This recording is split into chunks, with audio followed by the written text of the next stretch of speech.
I'm Liv, your emotionally exhausted, chronically online host, and every day we talk about life, relationships, internet chaos, bad decisions, awkward moments, and all the things that spiral way faster than they should. Welcome to This Escalated Quickly. Today's claim is so extra. I paid someone to translate my crush's entire emoji history, and yes, we will read the receipts. Hook time.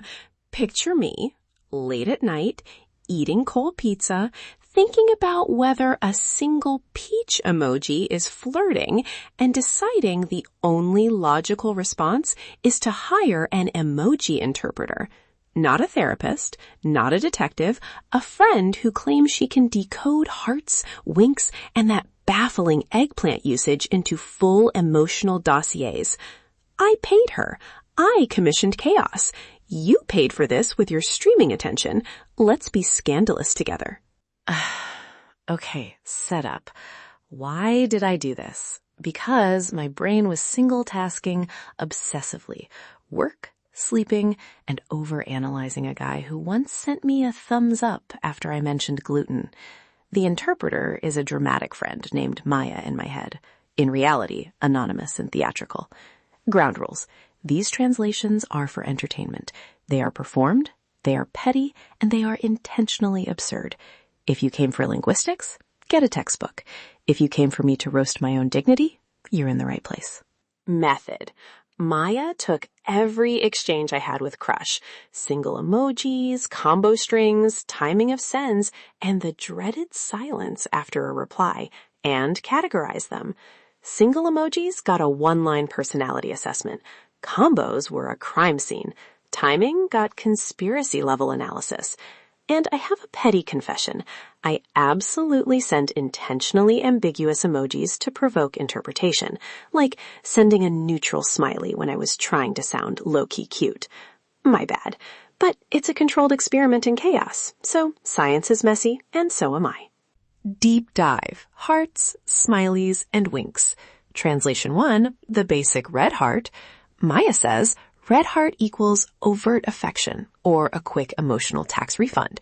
Example, Crush replies to my story about my dog with heart, and the interpreter gave it the summary, platonic affection, high likability, low intention. Translation, they like the dog. Maybe you too. Translation 2, the little pink heart or the glitter hearts, those are situational, more flirting or domesticated charm. The hilarious part, I had built a love triangle in my head between me, my crush, and a string of pink hearts sent on a Tuesday at 11:03 p.m. Not true romance, just targeted emoji aesthetics. Now smileys.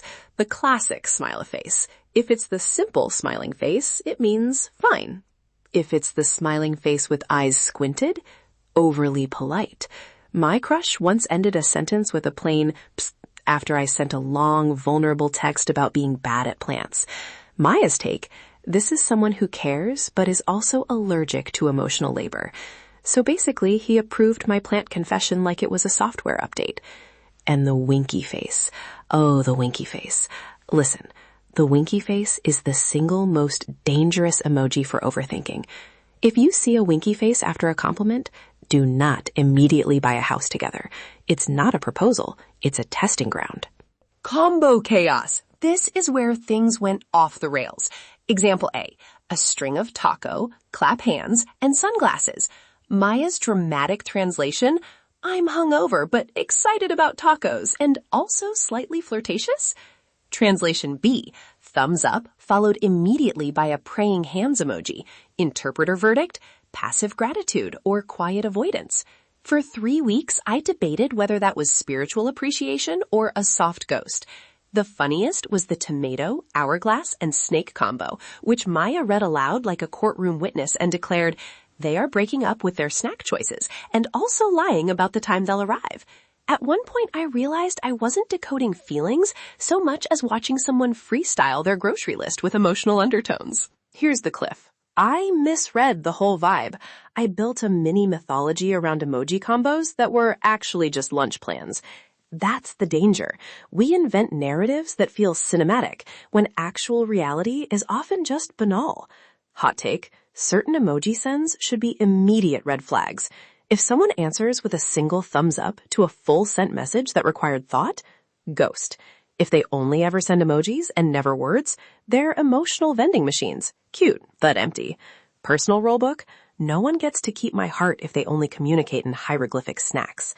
Also, any person who uses the eggplant plus fire combo as an opener should be automatically unmatched.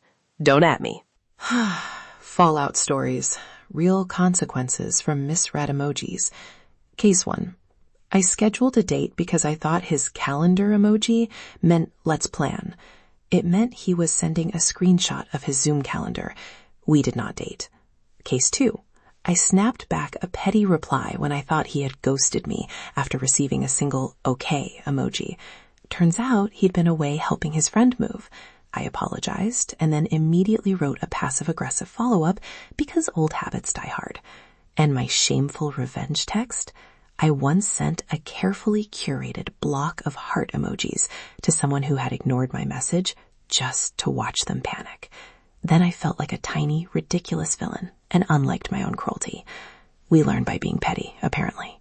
Recap and best lines. Maya's translations that stuck with me: the red heart meant dog approval, the winky face meant performative flirt, and the taco clap sunglasses combo meant probably hungry, possibly flirting, definitely tigered. My worst emoji sin: sending the sweaty smiling face when I meant to send the relieved smile. That tiny typo sparked a 3-day interpretive dance in my brain. Takeaway: we all use emojis as tiny, passive-aggressive love notes, and they will never, ever be reliable narrators of intent. Also, stop asking me if I'm reading into things. Yes, I am. We are all invested in self-made soap operas now. If this episode made you laugh, wince, or resolve to never decode anyone's grocery list emojis again, do me a favor. Leave a review and tell me your wildest emoji misread. Subscribe so you don't miss my next chaotic confession, where I maybe, possibly, absolutely did something else equally questionable. Your reviews keep the chaos alive. If today's episode made you laugh, question humanity, or feel slightly better about your own life choices, then my job here is officially done. Stay chaotic. This escalated quickly. Bye for now. Also, seriously, don't send the eggplant as a first message. And if you haven't heard my new song, Love Live, go check it out on TikTok or YouTube. If this song reminds even one person that they're stronger than they think, it was worth sharing. Love Live.